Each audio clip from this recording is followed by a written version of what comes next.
Kan ku kejar mimpi dan ku terbang tinggi, tak ada kata tidak, ku pasti bisa. Assalamualaikum warahmatullahi wabarakatuh. Alhamdulillah, kita panjatkan puji syukur kehadiran Allah Subhanahu wa Ta'ala, di mana pagi hari ini kita masih dapat berkumpul dalam acara pembahasan pembelajaran mendalam bagi guru SD 6 Pagar Gunung, pembelajaran mendalam untuk generasi gemilang. Pagar Gunung, 29 September 2025. Susunan acara: dimensi pengibasan pelajaran pendalam di SD 6 Pagar Gunung, Senin 29 September 2025. 1. Pembukaan. 2. Menyanyikan lagu Indonesia Raya. 3. Doa. 4. Penutup. 4. Sambutan Kepala Sekolah SDN 6 Pagar Gunung. 5. Sambutan pengawas TK SD Kecamatan Pagar Gunung sekaligus membuka acara resmi acara pengimbasan pembelajaran mendalam di SD 6 Pagar Gunung. 5. Pengimbasan pembelajaran mendalam. 6. Penutup. Baiklah, kita akan memasuki acara yang pertama. Untuk membuka kegiatan kita pada pagi hari ini, mari kita awali dengan membaca lafaz basmalah. Bismillahirrahmanirrahim. Yang kedua, menyanyikan lagu Indonesia Raya yang akan dipimpin oleh Ibu Rusmiati SPD. Hadirin dimohon berdiri. Merdeka, merdeka, tanahku negeriku yang tercinta, Indonesia Raya. Merdeka, merdeka, hiduplah Indonesia Raya. Indonesia Raya, merdeka, merdeka, tanahku negeriku yang tercinta. Acara yang ketiga yaitu doa. Baiklah, untuk keberkahan acara kita pada hari ini, marilah kita berdoa bersama yang akan dikholifai oleh Bapak Pran Sutrisno. Kepadanya kami persilakan.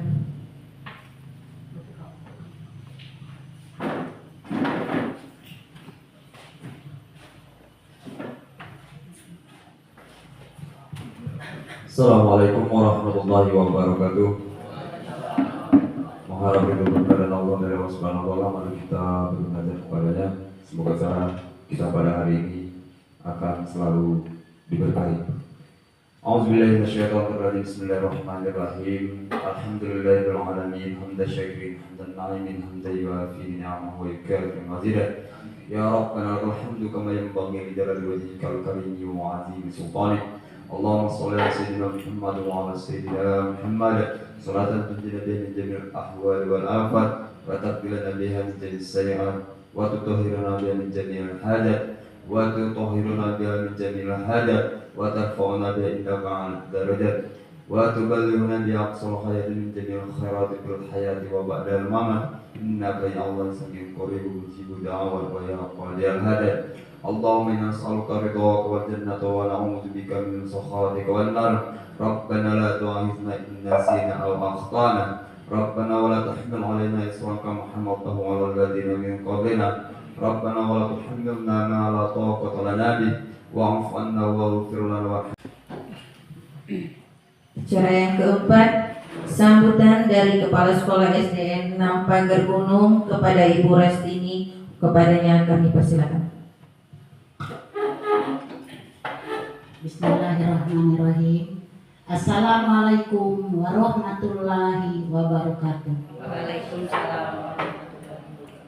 Pertama-tama marilah kita ucapkan puji syukur kehadirat Allah Subhanahu wa Ta'ala, di mana pada pagi hari menjelang siang ini kita masih diberinya kesehatan, kesempatan sehingga kita dapat hadir di SD ini dalam rangka melaksanakan pengimbasan pembelajaran mendalam bagi guru di SD 6 Pagar Gunung pada saat ini. Dan tak lupa pula kita ucapkan selawat serta salam kepada junjungan kita. Kami sampaikan Bapak Ibu sekalian, yang kalau untuk kepala sekolah dia membahas masalah visi dan misi. Beda dengan guru ya. Nah, di sini kita selaku guru di sini kita harus memahami apa niat visi, apa niat misi, dan apa niat tujuan itu. Karena apa? Kalau pelajaran mendalam ini visi misi itu harus bersinambungan dengan pelajaran mendalam. Contoh di kita aku lakukan cakap dengan Pak Chandra waktu pelatihan, visi misi kita lah mencakup dengan pelajaran mendalam. Karena apa? Visi kita kemarin ada 3 ya.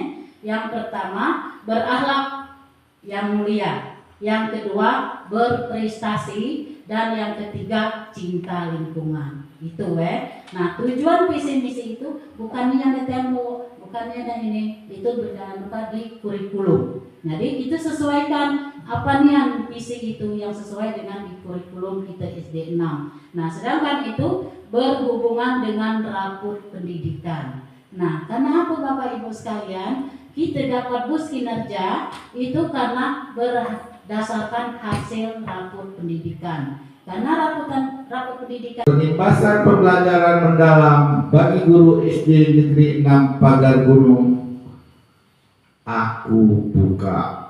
Saya ucapkan Bismillahirrahmanirrahim.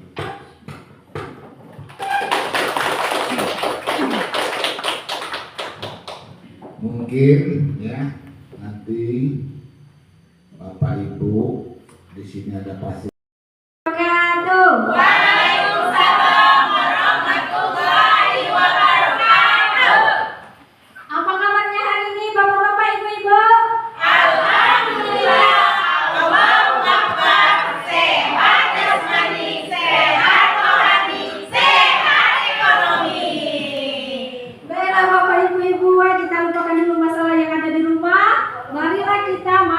Pembelajaran mendalam. Nah, untuk refresh dulu supaya tidak terganggu belajarnya, marilah kita melakukan gerakan refleks terlebih dahulu supaya tidak jenuh.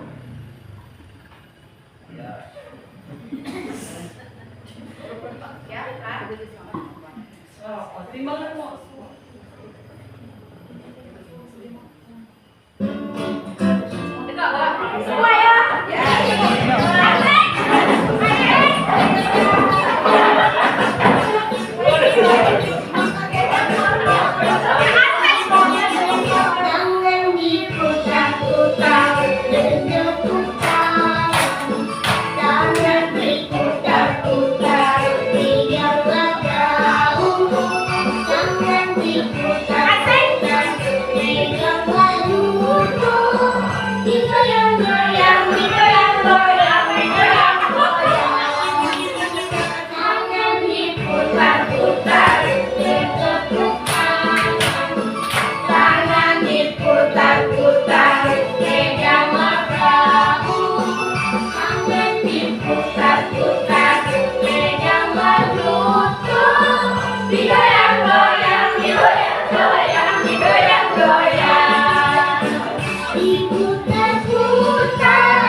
Yang kedua, pola pikir bertumbuh. Apa yang dimaksud dengan pola pikir tetap? Nah, pola pikir tetap ini pandangan bahwa kita itu mempunyai kemampuan di bawah sejak lahir. Bagaimana ceritanya? Begini ya Bapak Ibu. Ketika kita dihadapkan dengan misalkan permasalahan di kelas, ada seorang anak yang tidak bisa mengerjakan soal matematika, misalkan soal itu yang sulit. Nah, tugas kita seorang guru bagaimana caranya? Jangan, oh ya bang ini, bang ini. Nah, kamu ini nih, masa tidak mengerti? Sudah saya ibu jelaskan dari tadi. Kenapa tidak mengerti? Dasar, Pak, bawaan dari lahir. Tidak boleh kita ngomong seperti itu. Karena apa? Pola pikir bertumbuh itu, kita harus tanamkan di diri kita sendiri maupun kita terapkan untuk peserta didik. Bagaimana caranya? Oh nak, kamu itu cuman perlu diasah lagi kemampuannya. Kamu pasti bisa, ibu bantu. Nah, itulah pemikiran pola pikir bertumbuh. Sedangkan pola pikir tetap menganggap bahwa kemampuan itu dibawa sejak lahir. Oh, saya ini bisanya cuma begini. Saya ini bisanya cuma misalkan mengajarkan pelajaran sains atau IPAS. Kalau disuruh mengajarkan pelajaran agama, saya tidak bisa. Seperti kata Pak Rizal tadi, biarpun guru olahraga juga bisa memimpin doa. Begitupun juga kita dalam pembelajaran mendalam ini, semua guru diharuskan bisa memperdalam pengetahuan tentang pembelajaran mendalam. Jadi kita sebagai seorang guru harus berubah dari pola pikir tetap ke pola pikir bertumbuh. Jangan standby di situ lagi Bapak Ibu. Harus mau berubah. Misalkan dari hal yang terkecil misalkan.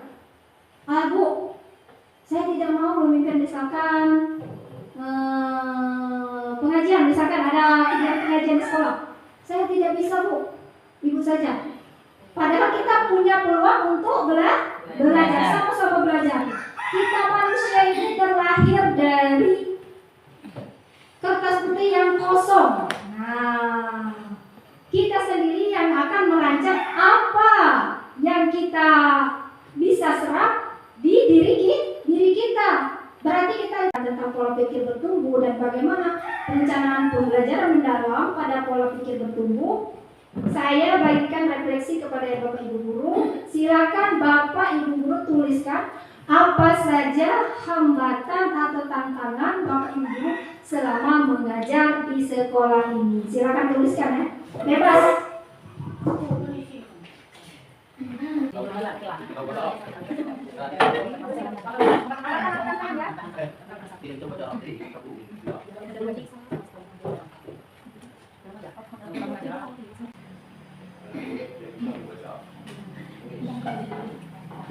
Oke, bebas Bapak Ibu guru sesuai pengalaman kalian mengajar di kelas ya.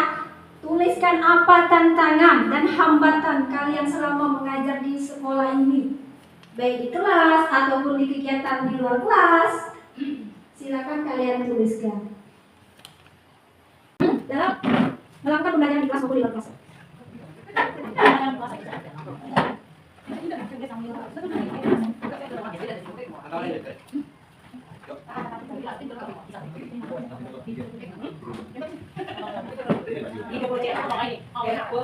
Tantangan apa toh? Tantangan atau hambatan sama. Silakan kalian depan. Oke.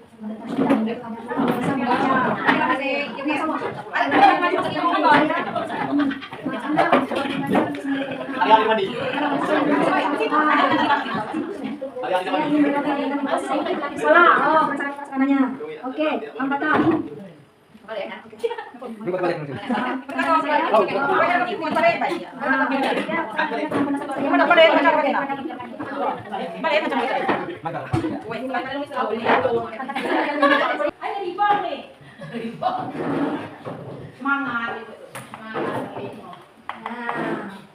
Oke.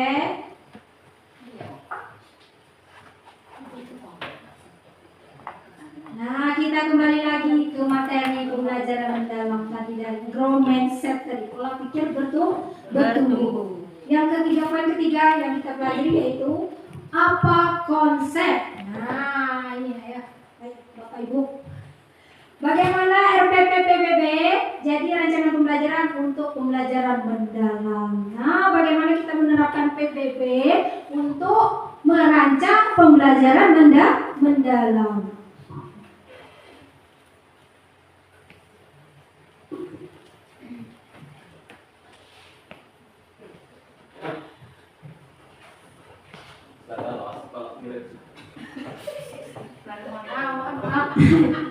Ini tadi konsep PBB tadi ya, dari pola pikir. Dari pola pikir tetap ke PBB. Dari apa itu PBB? Ini konsep PBB tadi. Mengapa PBB dibutuhkan? PPT dari PPP PS PBB. Itu tadi sudah dijelaskan semua ya. Mengapa kita harus mempunyai pola pikir bertumbuh tadi sudah saya jelaskan semua. Sekarang bagaimana RPP PBB yang akan kita terapkan dalam pembelajaran mendalam. Nah, ini dia Bapak Ibu. Nah, dalam pembelajaran mendalam kita menggunakan asesmen ya. Kalau diterapkan melalui PBB yaitu asesmen awal. Nah, bagaimana kita melakukan asesmen awal dalam pembelajaran PBB? Yang pertama, kita harus mengidentifikasi ya peserta didik kita ya. Bagaimana pengetahuan awalnya? Misalkan kita akan mengajarkan tentang seperti RPP yang saya buat, contohnya magnet. Nah, sebelum kita mengajar, kita tanya dulu pengetahuan awal mereka. Sudah paham belum? Apa sudah tahu belum mereka itu magnet itu apa? Nah, kalau mereka sudah paham tentang apa itu, baru kita bisa memasuki pembelajaran yang selanjutnya. Apa yang belum diketahui oleh siswa? Kita rumuskan masalah yang akan dibahas dan disesuaikan dengan pengetahuan awal ini, disesuaikan juga dengan konteks kehidupan nyata peserta didik. Bagaimana caranya? Peserta didik itu tinggal di lingkungan mana? Apa pedesaan atau perkotaan? Kalau pedesaan kita hubungkan dengan apa? Misalkan apa permainan yang dekat dengan peserta didik supaya peserta didik tadi termotivasi untuk ikut dalam pembelajaran. Berarti kita identifikasi dulu pengetahuan awal peserta didik. Yang kedua adalah asesmen dalam proses pembelajaran. Bagaimana kita menilai asesmen dalam proses pembelajaran? Yaitu ini asesmen formatif. Kita kenal dengan asesmen formatif. Asesmen formatif ini tidak perlu ada yang ditulis secara tertulis, ada juga kita amati melalui kegiatan selama proses pembelajaran. Pembelajaran mana yang kita ini aplikasikan dalam asesmen formatif ini? Seperti misalkan anak-anak menemukan pengetahuan sendiri melalui kerja kelompok. Kita berikan LKPD. Tadi, misalkan pengetahuan yang ingin mereka bahas, misalkan tentang magnet tadi. Nah, di magnet tadi bagaimana cara mereka membangun pengetahuannya? Kita sediakan kelompok kerja dan benda-benda nyata seperti magnet supaya mereka bisa membangun pengetahuannya sendiri. Nah, itulah Bapak Ibu tentang asesmen dalam pembelajaran mendalam. Nah, tadi sudah disebutkan juga identifikasi. Kita harus kan tadi sudah saya bahas identifikasi peserta didik tadi. Bagaimana minat belajarnya? Bagaimana kesukaan mereka agar tertarik dengan materi? Apa kita ajak sambil berperan? Apa melakukan percobaan? Apa kita ajak sambil bernyanyi untuk memahami materi yang kita ajarkan? Terus desain pembelajaran. Nah, rumuskan capaian pembelajaran. Capaian pembelajaran di 2025 ini sudah ditetapkan oleh pemerintah ya. Topik dan lingkungan belajar menentukan topik pembelajaran yang akan dicapai dan tujuan pembelajaran. Berarti setelah kita mendesain pembelajaran, kita harus menurunkan capaian pembelajaran itu menjadi alur capaian pembelajaran dan merumuskan menjadi tujuan pembelajaran. Kita rumuskan dari capaian, kita turunkan menjadi tujuan pembelajaran. Terus langkah-langkah pembelajaran, proses pembelajaran yang mengintegrasikan prinsip berkesadaran, bermakna dan menggembirakan. Inilah prinsip dari pembelajaran mendalam yang terhubung dengan pola pikir bertumbuh. Harus berkesadaran, bermakna dan menggembirakan. Bagaimana berkesadaran itu? Berkesadaran itu kita harus mengajak peserta didik itu sadar akan kebutuhan mereka untuk mempelajari sesuatu yang kita ajarkan. Diajak untuk termotivasi dalam pembelajaran yang kita akan ajarkan. Terus bermakna apa? bermakna tadi, bermakna itu harus kita sesuaikan dengan konteks kehidupan nyata peserta didik materi pembelajaran itu, supaya peserta didik mudah memahami materi yang akan diajarkan. Oh, kata ibu guru tadi, kita itu harus saling tolong menolong antara sesama teman. Nah, pas pulang sekolah, peserta didik ada yang jatuh, kalau bahasa dusun kelabuh, langsung diangkat oleh temannya. Itu sudah menerapkan prinsip bermakna. Berarti diaplikasikan pembelajaran tadi diserap oleh siswa. Bukan cuma sekedar materi yang diingat. Oh, kata ibu tadi, kita itu harus saling tolong menolong. Tapi pas aplikasinya, lihat temannya jatuh disorain.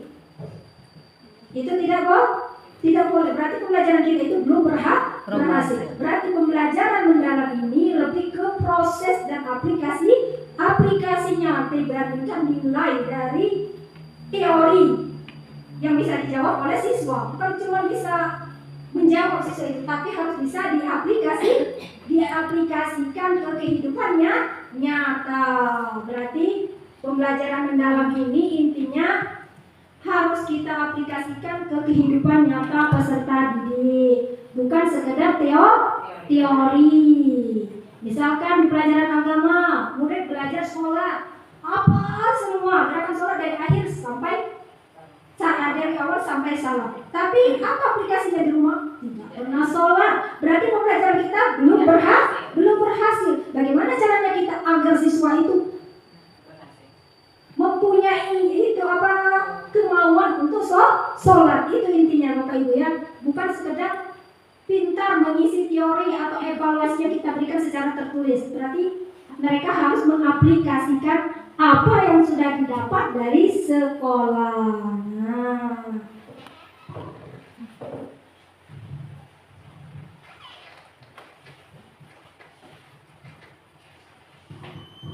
Nah, selain prinsip dari pembelajaran mendalam, berkesadaran, bermakna, dan menggembirakan tadi bagaimana caranya? Kalau sudah bergembira, kita sudah berpikir bagaimana cara merancang pembelajaran itu agar gembira. Gembira tadi bagaimana? Bukan ada jadi gembira ya, bukan. Mana caranya kita itu membuat kondisi kelas itu agar diminati oleh peserta didik. Senang peserta didik jadi dalam belajar. Caranya gimana? Peserta didik saya ini senangnya begini.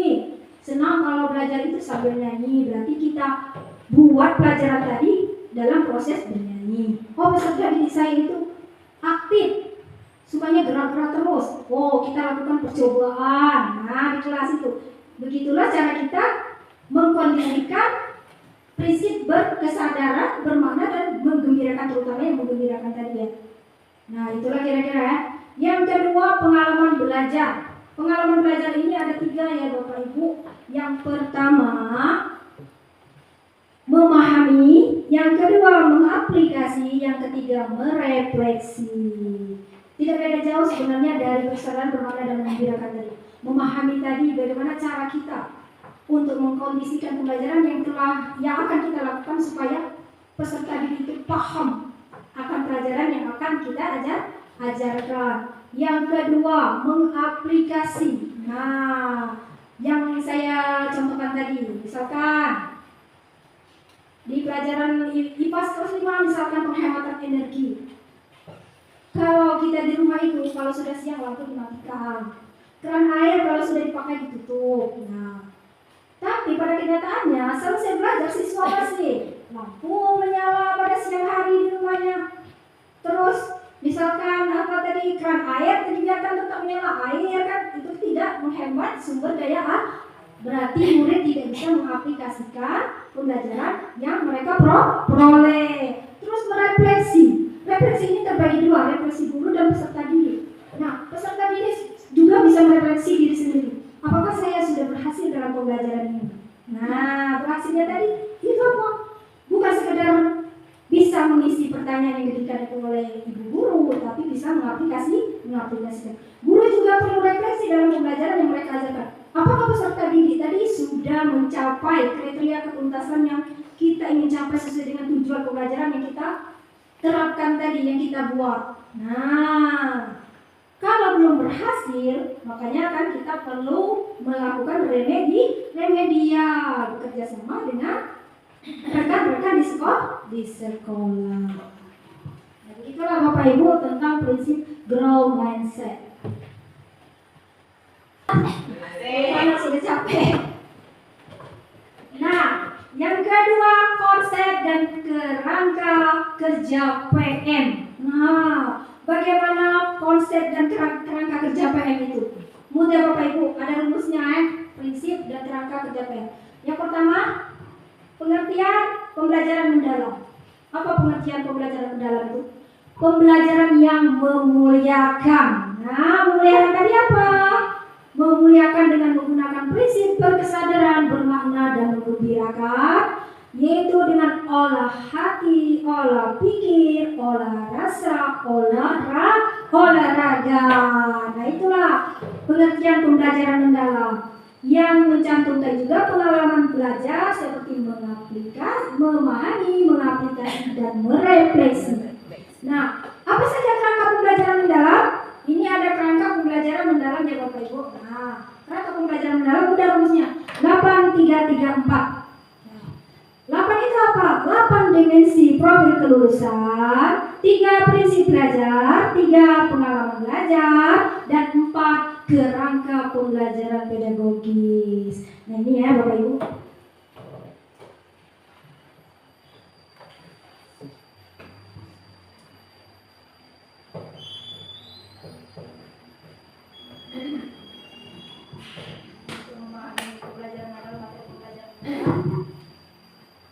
Ada 8 profil lulusan. Yang pertama apa Bapak Ibu? Keimanan dan ketakwaan terhadap Tuhan yang Maha Esa. Sebenarnya hampir mirip dengan P5 kemarin, tapi yang ini namanya 8 dimensi kelulusan. Yang pertama, keimanan dan ketakwaan kepada Tuhan yang Maha Esa. Yang kedua, kewarganegaraan. Yang ketiga, penalaran kritis. Yang keempat, kreativitas. Yang kelima, kolaborasi. Terus yang keenam, kemandirian. Yang ketujuh, kesehatan. Dan yang kedelapan, komunikasi. Nah, 8 profil dimensi kelulusan ini kita tuangkan dalam perancangan pembelajaran mendalam yang akan kita buat. Tapi ada tapinya, tidak harus ke 8-8-nya masuk. Kita pilih sesuai materi yang kita ajarkan Bapak Ibu ya. Kalau kita masukkan semua, tapi kalau keimanan ketakwaan terhadap Tuhan yang Maha Esa, tiap pembelajaran pasti ada ya. Belajar sebelum berdoa, belajar. Itu kan. Terus menerapkan iman yang lain banyak kalau keimanan ketakwaan. Rata-rata masuk kalau keimanan dan ketakwaan kepada Tuhan yang Maha Esa. Kalau kewarganegaraan misalkan menyanyikan lagu nasional, penalaran kritis. Memang dalam pembelajaran kita harus membuat siswa itu bernalar kritis, menciptakan model-model pembelajaran yang menuntut siswa bisa membangun pengetahuannya sendiri. Nah, itulah 8 dimensi kelulusan pembelajaran mendalam. Terus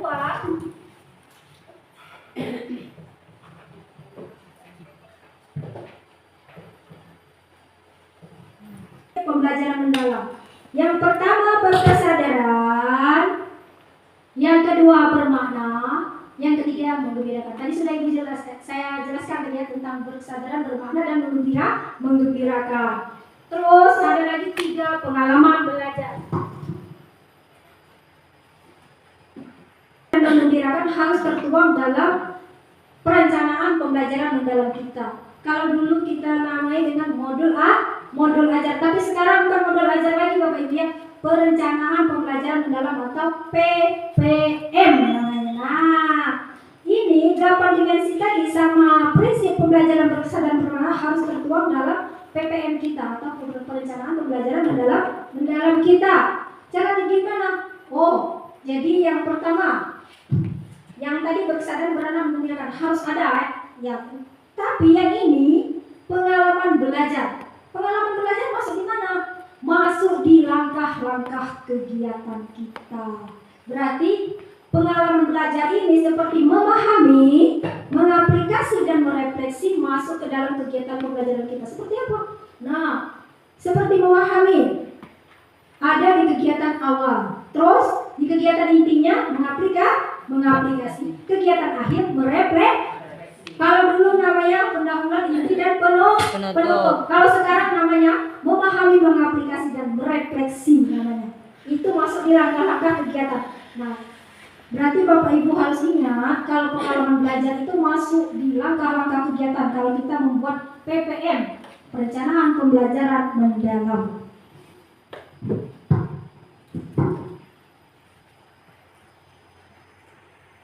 Yang pertama, praktik pedagogis. Apa sih praktik pedagogis? Sebenarnya praktik pedagogis ini masuk ke ranah model pembelajaran. Nah, kalau kita membuat PPM atau perencanaan pembelajaran mendalam harus ada praktik pedagogisnya. Apa isinya? Model pembelajaran yang kita ambil. Apa? Problem based learning. Apa? Inquiry kolaboratif yang kita pilih kan? Apa? Role playing, permainan, model pembelajaran yang kita ambil. Nanti disesuaikan dengan sintak model pembelajaran yang kita ambil. Terus apa yang kegiatan dilakukan? Apa berdiskusi kelompok? Apa melakukan misalkan pengamatan di luar lingkungan sekolah? Kalau pembelajaran IPAS misalkan kan? Nah, berarti sampai di sini ngerti tidak Bapak Ibu? Praktik pedagogis itu membahas tentang apa? Model pembelajaran yang akan kita ambil dituangkan di PPM, pembelajaran yang akan kita buat, perencanaan pembelajaran yang akan kita buat. Yang kedua, kerangka pembelajarannya, kemitraan pembelajarannya. Nah, siapa saja yang terlibat dalam pembelajaran yang kita lakukan? Murid, guru, kepala sekolah. Kalau kita keluar misalkan tokoh masyarakat, misalkan kita akan mengamati tentang pertanian di desa ini, berarti para petani. Itu kemitraan pembelajaran. Yang ketiga, lingkungan pembelajaran. Bagaimana kita menyediakan lingkungan pembelajaran? Kita harus menyediakan lingkungan pembelajaran yang aman, nyaman, dan kondusif yang mendukung proses pembelajaran. Yang keempat, apa yang keempat? Pemanfaatan digital. Nah, yang ini yang jadi kendala kita di desa ya Bapak Ibu ya. Ada memang pemanfaatan digital itu ada di sekolah, tapi terbatas jumlahnya, terbatas kadang juga sinyal internet. Berarti pemanfaatan digital ini apa saja peralatan yang kita gunakan selama mengajar, ya proyektor, laptop. Misalkan kalau ada siswa misalkan ada tablet di sekolah, tablet gitu ya. Itulah yang disebut dengan pemanfaatan digital. Harus tertuang semua dalam PPM atau perencanaan pembelajaran yang kita buat. Berarti saya sudah menggambarkan Bapak Ibu ya isi dari PPM, perencanaan pembelajaran mendalam. Kalau dulu namanya RPP, kalau di K13. Kalau di kurikulum Merdeka, ini kan masih kurikulum Merdeka sebenarnya. Waktu zaman Pak Nadiem Makarim, modul ajar. Kalau sekarang namanya PPM, perencanaan pembelajaran mendalam. Inilah isinya, kuncinya 8334. Yang 8 apa tadi Bapak Ibu? 8 tadi apa? 8 apa? Coba siapa yang bisa deh? Yang 8 tadi. 8? Boleh nih. 8 dimensi pembelajaran. 8 dimensi kelulusan pembelajaran. Oke. Tepuk tangan dulu Ibu Lenia. Yang kedua, 3 prinsip pembelajaran. Apa 3 prinsip pembelajaran tadi Bapak Ibu?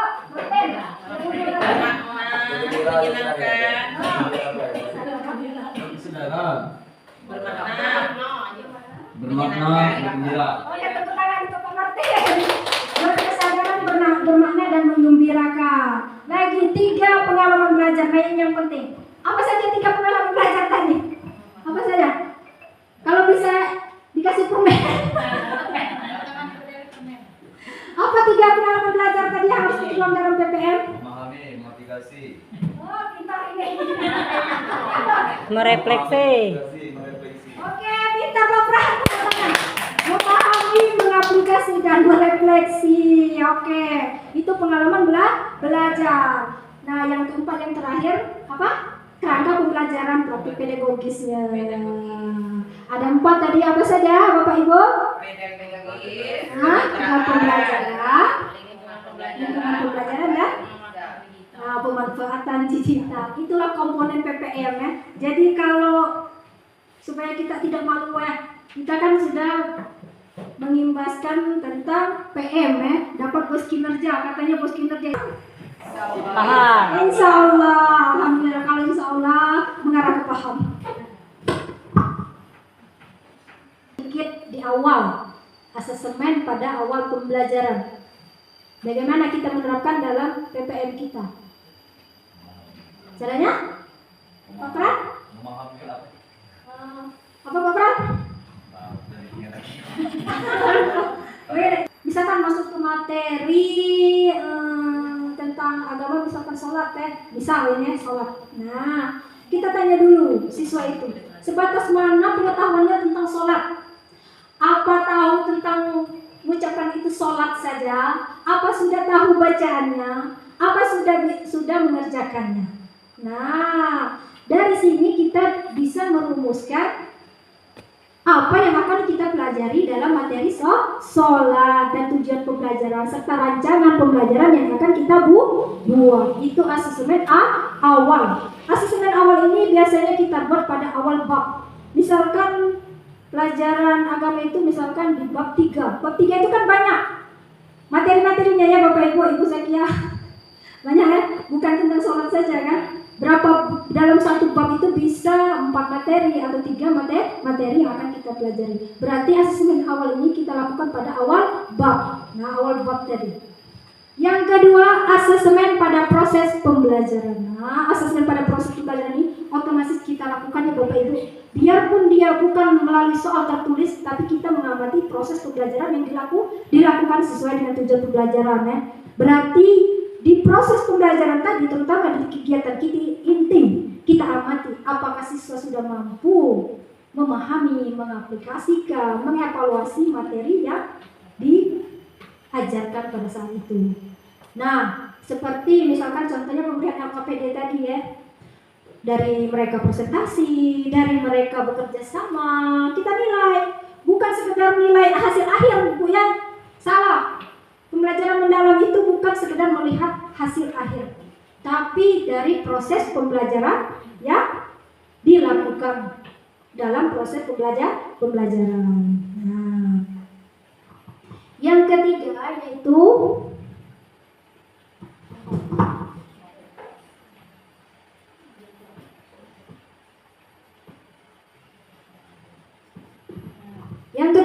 asesmen pada akhir pembelajaran atau sumatif.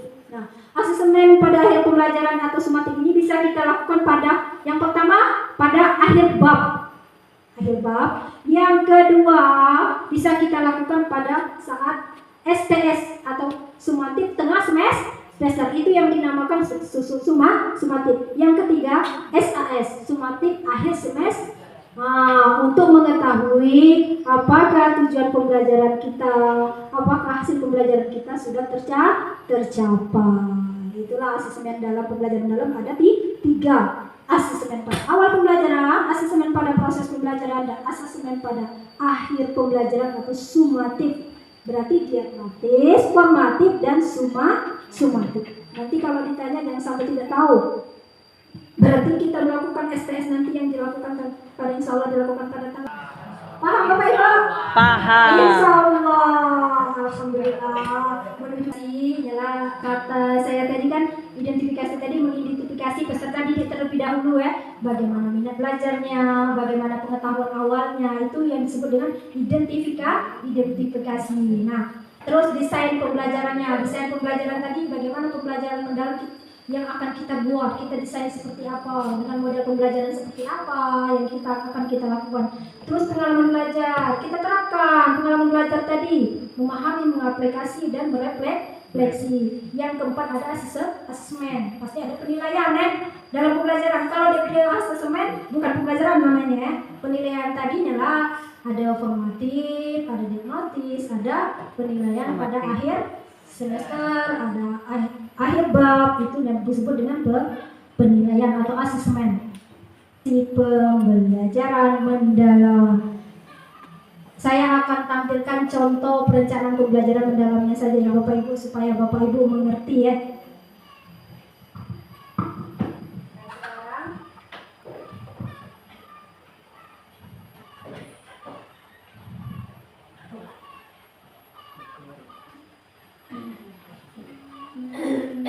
dalam lambang Pancasila dan sila-sila Pancasila pada materi kelas 2 bab 2 lambang Pancasila dan sila Pancasila. Nah seperti ini kira-kira supaya Bapak Ibu tidak salah konsepsi ya. Kalau miskonsepsi mana ceritakan tadi kan saya cuma menjelaskan kerangka-kerangkanya. Sekarang ini tertuang dalam PPM langsung ya. Nah PPM namanya Bapak Ibu, bukan RPP, bukan modul ajar sekarang.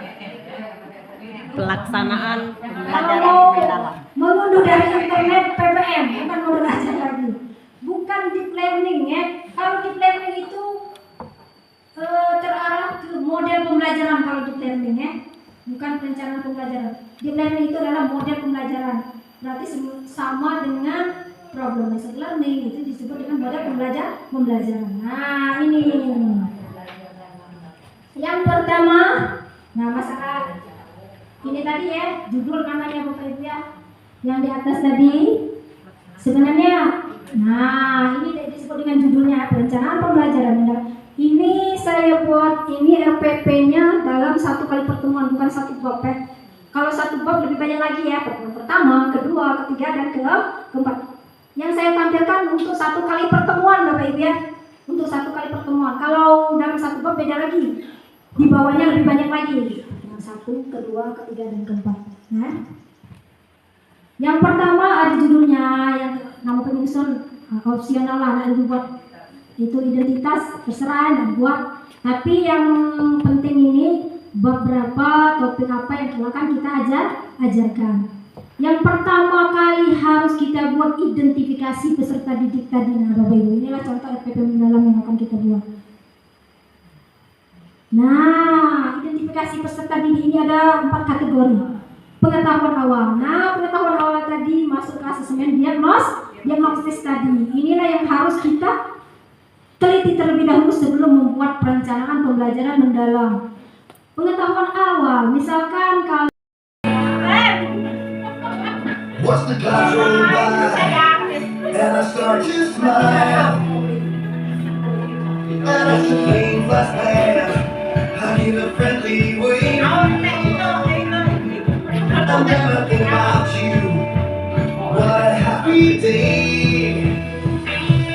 And I fly, fly, fly like a fire. Strong, strong, strong as the lion and the sky. High, high as the mountain in the sky. And I jump, jump, jump like a kangaroo. I swim, swim, swim to be close to you. I shake, shake, shake by the hand of my friends. Till the end, this is such a happy day. La la la la. This is such a happy day. La la la la. What a happy day. La la la la. This is such a happy day. La la la la. And I fly, fly, fly like a fire. I'm strong, strong, strong as the lion and the sky.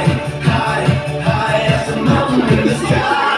And I jump, jump, jump like a kangaroo. I swim, swim, swim to be close to you. I shake, shake, shake you by the hand of my friends. Till the end. tulis, terus kita turunkan menjadi tujuan pembelajaran. Di PM itu pembelajaran mendalam harus sama seperti RPP dengan modul ajar. Harus ada tujuan pembelajaran. Nah, supaya kita tahu, oh, harus apa peserta didik kita ini. Harus mencapai pada fase apa gitu. Nah, yang selanjutnya yaitu lintas disiplin ilmu. Nah, pada pembelajaran yang kita ajarkan, otomatis ada pembelajaran yang masuk ke dalam pembelajaran yang kita ajarkan. Misalkan kita mempelajarkan masalah pendidikan Pancasila. Apa yang pembelajaran yang masuk ke dalam pembelajaran Pancasila tadi? Yang pertama mungkin bahasa Indonesia, keterampilan menulis. Karena dia berdiskusi menyimpulkan masalah yang diamati dalam pembelajaran. Matematika misalkan, tadi bermain engklek atau bika bahasa daerah kita ya. Menemukan letak hitung pijakan yang ditumpuk pada permainan. Nah, itu yang dimaksud dengan lintas disiplin ilmu. Nah, inilah desain pembelajaran. Komponennya apa saja Bapak Ibu? Itu tadi praktik pedagogis, pemanfaatan digital, kemitraan pembelajaran, lingkungan pembelajaran. Tadi kita sudah bahas ya Bapak Ibu ya, praktik pedagogisnya seperti apa, itu kan ketua model pembelajaran yang kita ambil. Terus metode pembelajarannya ada diskusi, ada permainan engklek seperti saya praktekkan di kelas tadi ya, refleksi terbimbing, merefleksikan, terus presentasi sederhana itu ya. Terus pemanfaatan digital bisa kita buat di sana, misalkan pemutaran video tentang sila Pancasila dan lambang Pancasila. Terus penggunaan karpet persegi yang digambar untuk permainan peta umpet, misalkan laptop dan infokus. Yang akan senyaman mungkin. Baik komunikasi antara guru dan siswa, bukan lingkungan saja ya Bapak Ibu ya. Lingkungan sudah nyaman tapi guru dan siswa tidak saling menghargai. Tidak saling memuliakan. Caranya gimana memuliakan? Kalau anak bisa menjawab, oh pintar sekali, apa kita kasih tepuk oke, tepuk semangat. Nah, kalau ada siswa yang tidak mandi, jangan dia ngomong, oh lo karut tuh bani tidak mandi. Nah, tidak boleh seperti itu. Oh hari ini cantiknya, misalkan pakai kepang dua, misalkan jilbabnya rapinya, besoknya pasti lebih rapi lagi. Nah, besoknya pasti mandi muridnya. Jangan kita jatuhkan, itu yang disebut memuliakan. Banyak miskonsepsi ya, memuliakan itu kalau kita memuliakan jangannya dari murid ya. Tidak ya Bapak Ibu ya, tergantung kita mengkondisikan ke kelas, terutama anak-anak yang masih pada fase A dan fase B. Nah, itulah Bapak Ibu guru tentang langkah-langkah pembelajaran. Inilah isinya langkah-langkah pembelajaran. Pengalaman belajar yang kita masukkan itu kan, pengalaman belajar PM yang kita masukkan. Nih, ini pengalaman belajar tadi ada 3. Apa tadi? Memahami, merefleksi, dan mengaplikasi. Memahami masuk pada kegiatan awal, dari guru membuka pelajaran dengan ramah, tersenyum, mengucapkan salam, mengecek kehadiran siswa, menyanyikan lagu wajib, memberikan pertanyaan pemantik, menyampaikan tujuan, ice breaking sebelum belajar. Itu dalam kegiatan awal atau memahami. Nah, kegiatan inti itu mengaplikasi. Mengaplikasi ini harus tertuang semua berkesadaran, bermakna, dan mengembirakan. Rancangan yang kita buat dalam kegiatan inti harus memuat prinsip dari PM, pembelajaran mendalam, yaitu berkesadaran, bermakna, dan mengembirakan. Harus dibuat sesuai dengan prinsip pembelajaran mendalam, yaitu mengaplikasi apa yang kita lakukan di kegiatan inti. Misalkan siswa mengamati video, siswa diberi kesempatan untuk menanggapi video, siswa mengamati gambar, media gambar, melakukan kegiatan permainan, melakukan kegiatan diskusi kelompok, menyimpulkan hasil dari kegiatan diskusi kelompok tadi. Berarti siswa bisa menyimpulkan sendiri pengetahuan yang mereka ketahui melalui rancangan pembelajaran kita buat. Apa? Misalkan di situ rancangannya misalkan game based learning yang saya pilih, berarti permainan yang saya hadirkan di pembelajaran. Berarti mereka mengambil ilmu atau pengetahuan itu dari permainan yang mereka lakukan tadi. Berarti mereka ingat, oh berarti sila pertama itu ketuhanan yang Maha Esa. Oh berarti lambang sila pertama itu bintang, warnanya ini. Nah itu makanya pentingnya identifikasi awal peserta didik tadi yang di atas sekali tadi kan. Diidentifikasi dulu, muridnya senang apa? Senang bermain, apa senang baca tulis, apa senang bernyanyi. Nah kalau senang bernyanyi kita masukkan sila-sila Pancasila dalam semuanya nyanyi. Itu ya Bapak Ibu ya. Terus mengaplikasi tadi kita lihat apakah siswa sudah bisa mengaplikasikan ilmu yang mereka peroleh pada saat itu. Seperti apa? Misalkan ada siswa bertanya, Bu, mengapa lambang Pancasila itu misalkan pada sila pertama itu bintang, Bu, katanya. Mengapa kita tidak ganti dengan bulan, katanya. Karena apa? Karena itu sudah merefleksi. Yang ketiga merefleksi ya. Tadi yang kedua mengaplikasi. Referensi ini adalah kegiatan akhir atau kegiatan penutup seperti RPP atau modul ajaran. Kegiatan penutup, masuk di kegiatan penutup. Berarti kita merefleksi testimoni perasaan siswa. Apakah siswa itu senang dalam pembelajaran tadi kita tanya. Terus apa lagi? Apa hal yang unik yang dipelajari siswa? Apa yang belum diketahui dan apa yang sudah dipahami? Itu yang disebut dengan refleksi. Guru juga dituntut untuk merefleksi ya Bapak Ibu ya. Sejauh mana siswa dapat mencapai tujuan pembelajaran. Kalau belum mencapai tujuan pembelajaran, guru harus refleksi. Oh, mungkin model pembelajaran yang saya ambil ini salah. Atau mungkin penyampaian materi yang saya ajarkan ini salah. Tidak menarik motivasi siswa, tidak menarik minat belajar siswa. Gitu ya Bapak Ibu ya. Nah, sekarang poin selanjutnya asesmen pembelajaran. Tadi kan sudah kita bahas asesmen diagnostis, asesmen formatif, dan asesmen sumatif. Kalau misalkan yang kita ambil RPP 1 kali pertemuan, berarti asesmen sumatif belum ya Bapak Ibu ya, karena asesmen sumatif pada akhir bab. Berarti yang kita ambil asesmen awal, diagnostis, dan asesmen formatif pada proses kegiatan pembelajaran yang kita amati ya Bapak Ibu ya. Yang sudah kita berikan pengayaan, berarti kita berikan pertanyaan-pertanyaan tingkat seperti C3, misalkan C3, C4 mengevaluasi, misalkan membuat karya. Nah, itu kalau sudah paham. Terus kalau yang belum tuntas kita adakan remedinya, diulang pembelajarannya ya. Selanjutnya refleksi diri peserta didik dan pendidik. Nah, tadi sudah kita bahas yang refleksi tadi. Nah, ini lampirannya harus membutuhkan lampiran. Lampirannya terdiri dari apa? Dari lembar asesmen.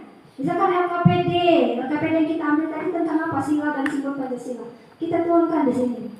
Siswa tidak mampu menyebutkan lambang dan sila Pancasila. Nilainya berapa?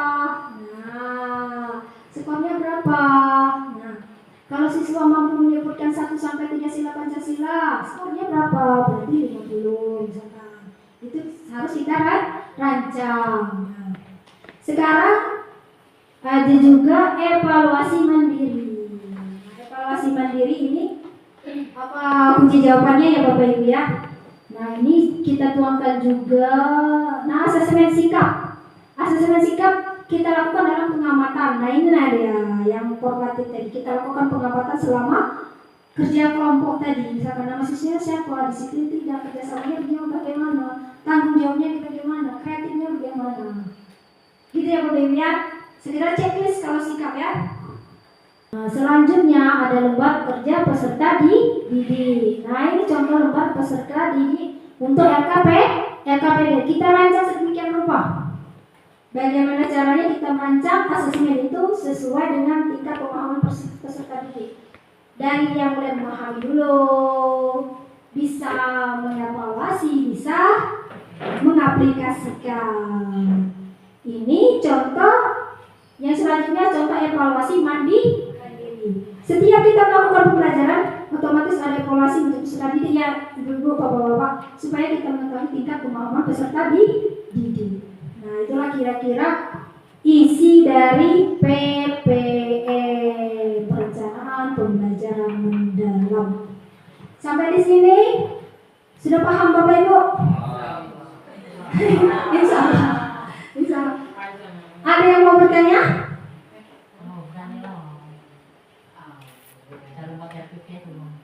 Nah, itu cara belajar PP. Yang penting itulah kita dulu. Apa? Insyaallah. Kita lanjut ke materi selanjutnya. Jadi skip dulu. Tidak harus pelajari di pembelajaran mendalam, yaitu inquiry kolaborasi. Nah, Bapak aku ya. Inquiry kolaborasi.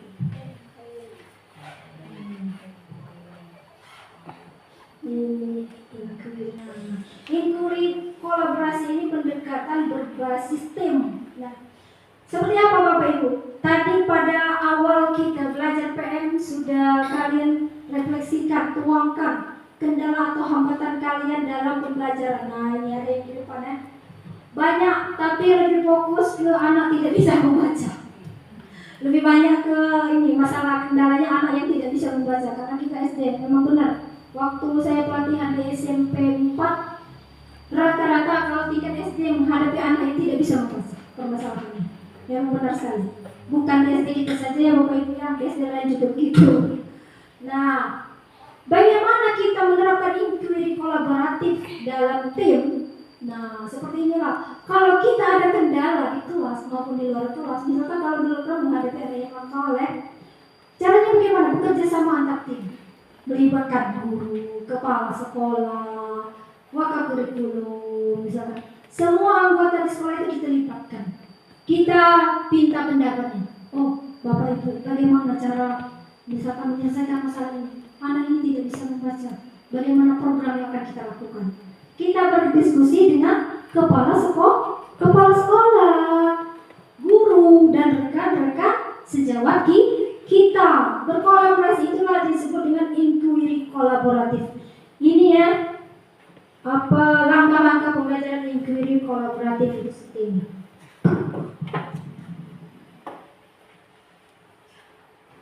Tahap assess, yang kedua desain, yang ketiga implement, yang keempat mensure, reflect, and change. Nah, yang pertama assess ini kita sebentar. Ini penjelasan desain. Tahap pertama dalam siklus inquiry kolaboratif adalah mengidentifikasi, yaitu proses memahami secara mendalam siapa murid yang ada di hadapan kita dan fokus pada inquiry kolaboratif. Misalkan, berarti assess ini apa masalah yang kita hadapi tadi? Berarti kita buat dulu ya, assess itu namanya. Nah, yang kedua, desain. Nah, desain ini kita berkolaboratif dengan rekan-rekan yang ada di sekolah. Atau bisa kita libatkan juga orang tua murid, bisa kita libatkan orang tua murid. Atau tokoh masyarakat juga bisa. Tergantung kepentingan atau tujuan yang ingin kita sampaikan. Nah, berarti kita harus mendesain bagaimana apa kita terapkan dalam perencanaan pembelajaran mendalam, atau misalkan kita menghadapi murid yang tidak bisa baca. Bagaimana caranya? Selain kita misalkan membaca 5 menit sebelum mulai pelajaran, bagaimana? Kita aktifkan pojok baca. Berarti sebelum mulai pembelajaran misalkan kita buat program. Sekitar 15 menit sebelum mulai pembelajaran siswa diwajibkan membaca di pojok baca. Nanti masuk ke pembelajaran kita baca terlebih dahulu. Apalagi sekarang kegiatan pembelajaran itu harus ada literasi. Literasi itu diutamakan, baru numerasi. Literasi dari itulah memahami bacaan, membaca. Berarti kita rancang kegiatannya seperti apa? Oh, setiap hari diadakan kegiatan membaca 15 menit sebelum memulai pembelajaran. Apalagi, nah, setiap hari murid yang tidak bisa membaca, selagi mereka mengerjakan misalkan materi yang kita ajarkan, bergilir di maju ke depan, dibimbing untuk membaca. Macam-macam. Apa yang dianggap paling efektif untuk menindaklanjuti supaya anak-anak bisa membaca. Terus sudah desain, implementasinya. Nah, implementasinya ini adalah pelaksanaannya. Berarti kita tetapkan jadwalnya seperti apa. Dibuat jadwal kegiatannya dari inquiry kolaboratif tadi. Yang terakhir adalah pelaksanaan rencana secara kolaborasi. Nah, pelaksanaannya ini kita amati dari pelaksanaannya tadi. Diamati apakah proses atau rancangan inquiry kolaboratif kita tadi sudah menunjukkan apa? mencapai ke tujuan yang kita ambil tadi. Kita amati dari kegiatan tadi. Ini bisa melibatkan misalkan guru bahasa Indonesia, seni budaya, bisa kita libatkan. Nah, terus pembagian tanggung jawab. Nah, harus dibagi ya tanggung jawab karena kita berkolaborasi. Yang terakhir merefleksi. Merefleksi tadi apa Bapak Ibu? Kita refleksi pembelajaran kolaboratif atau inklusi kolaboratif yang kita laksanakan tadi, kita refleksi Bapak Ibu ya. Nah, kita refleksi apakah sudah mencapai tujuan pembelajaran yang kita inginkan. Sudah bisa, apakah muridnya sudah bisa baca atau belum? Kalau belum, kita lanjutkan ke siklus selanjutnya siklus 2. Bagaimana rancangan pembelajaran kita ambil dalam siklus yang selanjutnya. Mungkin yang ini tidak efisien dalam membuat murid bisa membaca. Seperti itu Bapak Ibu ya. Itulah pengertian dari inquiry kolaboratif ya Bapak Ibu ya. Pekerjaan tim ya dalam menyelesaikan masalah yang dihadapi di sekolah bisa melibatkan kepala sekolah, guru, rekan sejawat, orang tua murid. Nah, siklus-siklusnya sudah tahu tadi ya. Dari Estes. Ada yang disebut dengan inquiry kolaborasi. Berarti kalau ada masalah di kelas jangan ditanggung dewe, berbagi bersama-sama. Itu intinya ya Bapak Ibu ya. Jangan ditanggung dewe. Kelas stres, masalah di rumah banyak tambah masalah di sekolah. Paham ya? Alhamdulillahirrahmanirrahim kalau sudah paham. Nah kalau sudah paham, saya ingin Bapak Ibu merefleksikan. Nah setelah memahami tentang pembelajaran mendalam ini, apa tindakan yang ingin Bapak lakukan ke depannya setelah tahu tentang pembelajaran mendalam ini? Silakan tuliskan di sini kan kali.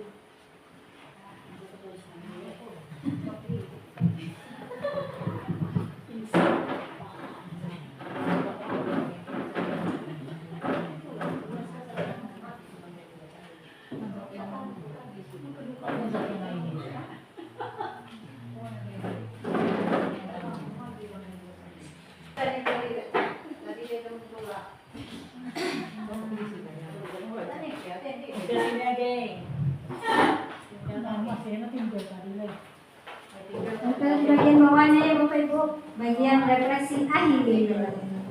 Tadi awal.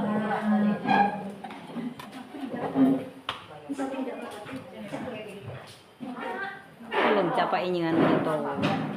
Cuma pula tertimpi ya, belum capai. Oh ini dicapai ya. Baca tadi di sini dulu ya. Apa dia? Aku banyak nih kabar dia. Ya ada. Apa itu? Kemana aja? Bawah. Nak ke bawah nih ya? Bucuk bawah.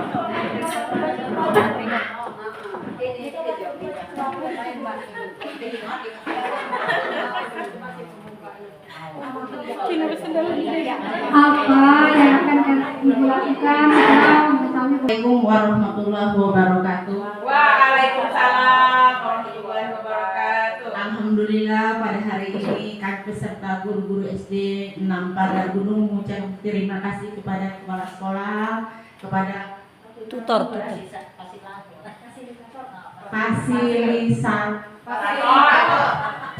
Tutor bukan. Tutor. Terima kasih sekali karena sudah mengajarkan kepada kami tentang pengembangan pembelajaran di Mataram bagi guru SD negeri 6 Pagar Gunung. Jadi untuk sarannya hari ini Bu ya, saran kami pribadi atau kalau sama gitu nih, saya akan melakukan pembelajaran yang lebih baik lagi dari sebelumnya dan mengajak rekan-rekan dan teman-teman sejawat untuk memperbaiki diri sesama, baik di bidang mengajar, baik di bidang lingkungan sekolah, baik juga bidang pribadi masing-masing. Sekian, terima kasih. Wassalamualaikum warahmatullahi wabarakatuh.